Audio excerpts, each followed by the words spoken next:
You got garlic on your nose. You gotta film this boy. You got a little garlic clove on your nose, bud. Oh, look at you.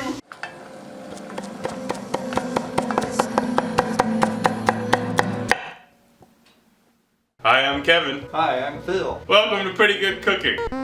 Pretty good. Tonight on the show, we're going to teach you how to make chicken with 40 cloves of garlic. And we might even put more than 40 cloves in it. We will put more than 40 cloves in. Alright. Chicken with 40 cloves of garlic is a classic recipe popularized by a gentleman named James Beard. He helped popularize garlic in America, among other things. He's got a foundation. He hung out with Julia Child. What was his deal with garlic? Why was he pushing garlic? Oh, because, well, he went to France when he was a young man and learned, like, provincial French cooking. And he came back and was like, Americans, your cuisine needs to be elevated. Like, you need to do better. And at the time, garlic was not that popular in America. But I think this dish in particular was one of his ways of being look, 40 cloves of garlic, you can do it. No middle ground. Come on, America. Straight to the big leagues. So at any rate, we're resurrecting a timeless classic. I'm not gonna make it exactly like James Beard recommends, but it couldn't be easier. We're gonna cook a shitload of chicken with a shitload of garlic, and then we're gonna eat it. So the first step tonight is to preheat the oven to 375, and then we'll have a drink. I'm gonna open this bottle of wine under the guise that there is wine in this recipe. However, I think I'm just gonna drink this wine and use some other wine for cooking. This is a cheap Gewürztraminer, which is a crisp, dry, nice white wine. All right, so here's my drink.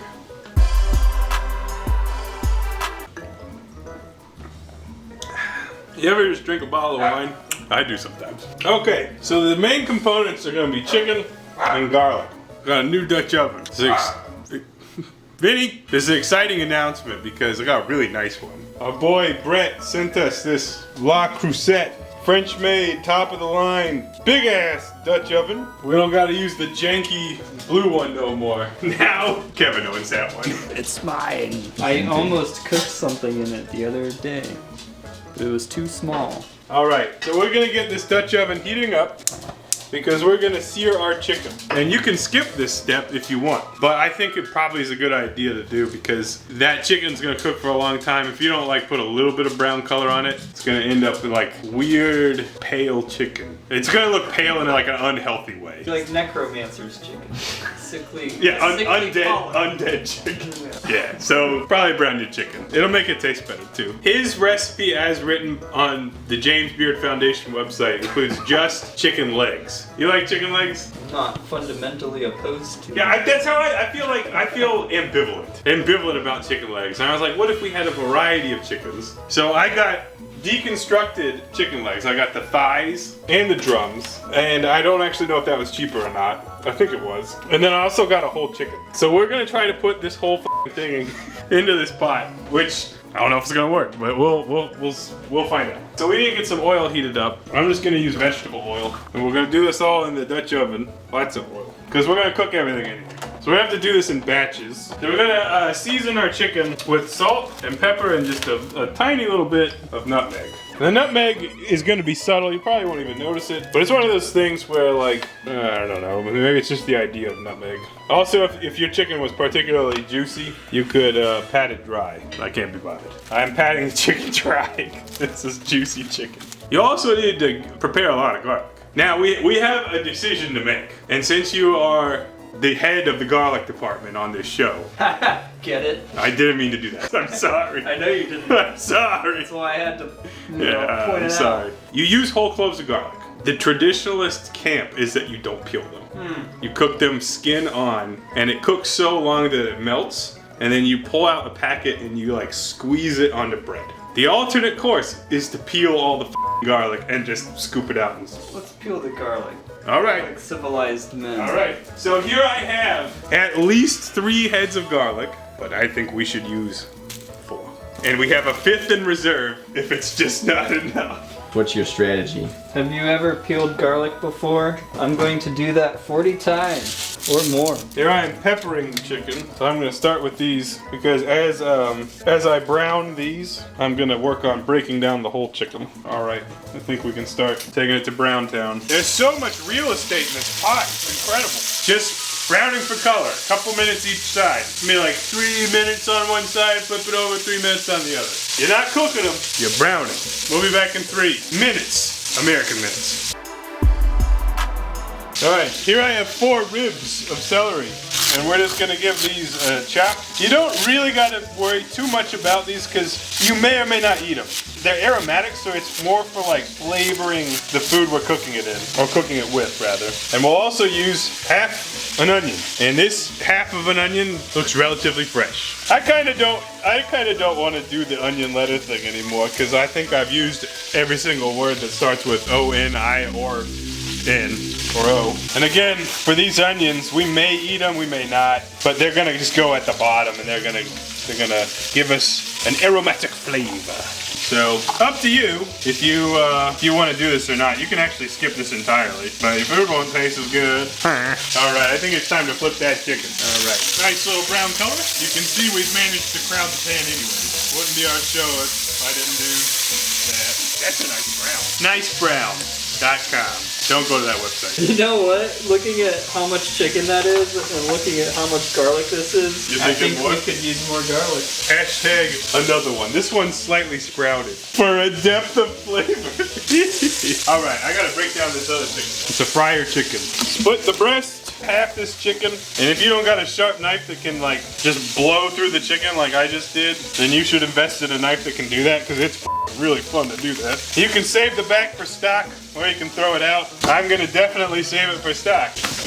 And I only didn't save it for stock because I have like a 10-pound bag of chicken backs from Jimbo that I've got like 50 chicken backs in my freezer. I don't need more. So we'll continue to quarter it, and I'm gonna leave it like that. Because I'm gonna leave the wing on because that's probably what I'm gonna personally eat is a chicken breast with a wing. And you got your leg. You can also remove the wings and either like just do those separate, save them for stock, but I think that's gonna be nice. So there's our whole chicken, the whole one, and we'll brown those too.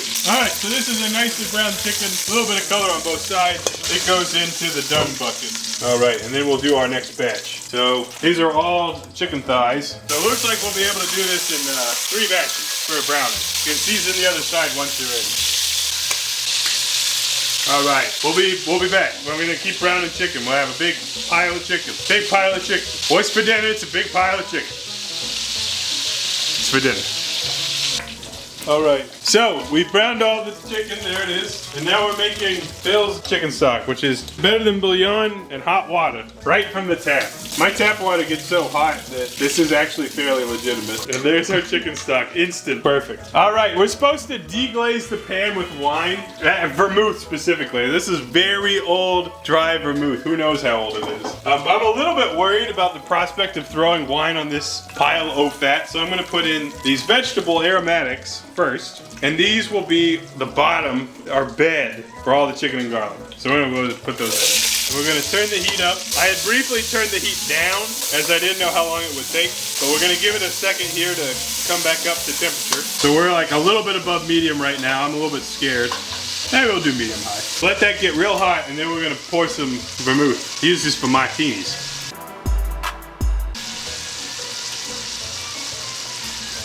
Oh, God! Why would you do that? Shit! So bad. All right, still not hot enough. We want it screaming hot to deglaze. Screaming. This doesn't even say it's vermouth. Is this vermouth? And it goes. All right, original recipe says 2 tablespoons. You just add an amount. Just an amount will be fine. And we'll switch to not using tongs. Nice branded spoon. And this should get the brown bits, which you can work with the spoon as well. Okay, so there's our bottom of the pot, to which we will also add our chicken stock with that natural yellow color. It's about 2 cups of stock. I got the heat real high right now because I want it to come up to temperature. Then we're gonna add some tarragon. You can use tarragon, you can use thyme, any kind of aromatic herb, just a little bit. And this is where we start putting the chicken in. So we're gonna nestle the chicken into the pot. Oh, wait. What did you just do? I ate a tiny clove of garlic. The reason why is because we were at 70 and then eating a clove of garlic, now we're at 69. And that's how we made chicken with 69 cloves of garlic. Give us some of those gunshots, some of those air horns. Give us some Mountain Dew and Doritos.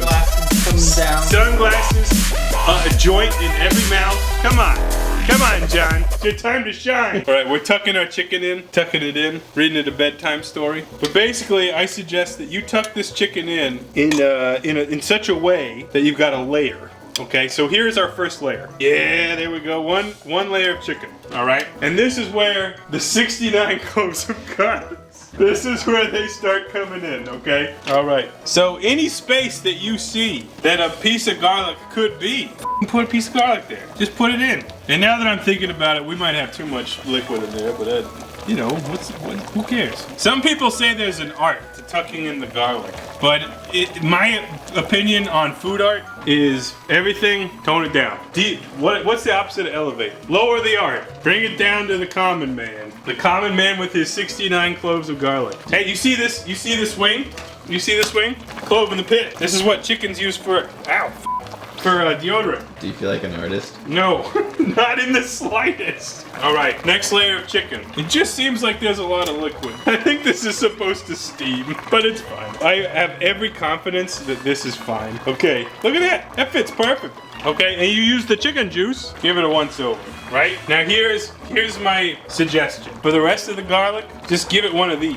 Look at those art hands. You still see those art hands? 69 cloves of garlic. One pot. Does anyone else feel the loving presence of James Beard just smiling down upon us? Yeah! Dude, that guy was into drinking, banging, and cooking. And here we are replicating his magnum opus. The spirit of James Beard. To James Beard. All right, you know what? Let's do a once over with salt. Is that necessary? No. We got it at that hot temperature. We're gonna put it in the oven, and we're gonna bake that for an hour and a half. We have faith in you, James Beard. Don't let us down. And unlike many other recipes where we go check on it, not this time. We're gonna do the full 90 minutes, and we're not gonna even look at it until it's done. We will be back. I'll have likely finished that bottle of wine. Kevin will be digging in my garden for more cloves of garlic. We'll see you soon, kids. It's empty! And as a result, the chicken is done. According to the time temperatures that we checked. Oy, oy, oh no! Whoa! Big reveal. Wow! Oh, I'm sorry. And actually just looking at it, it doesn't look overdone, which is what I would have expected given the times that we had. So check this out. We'll give that a little tear test. Oh, wow, that's very tender. Okay, good news, folks. The chicken is fully cooked. That's what you want when you cook, right? But what about that garlic?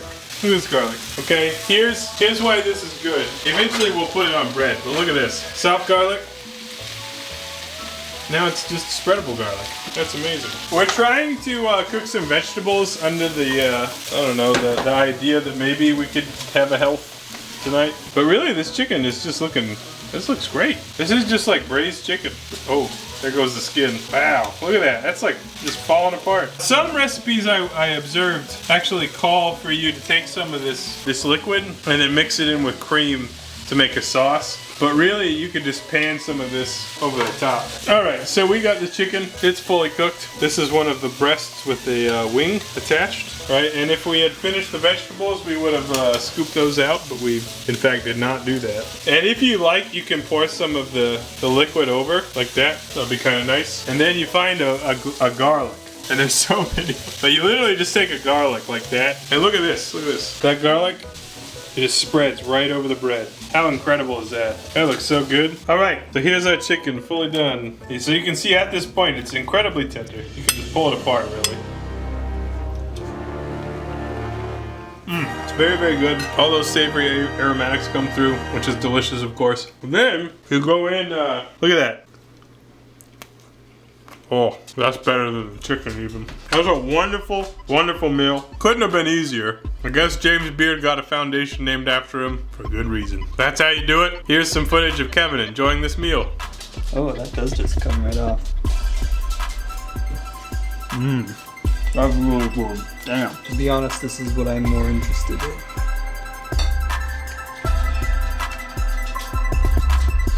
It's stupid good. Yeah. Definitely make this recipe. See you next time.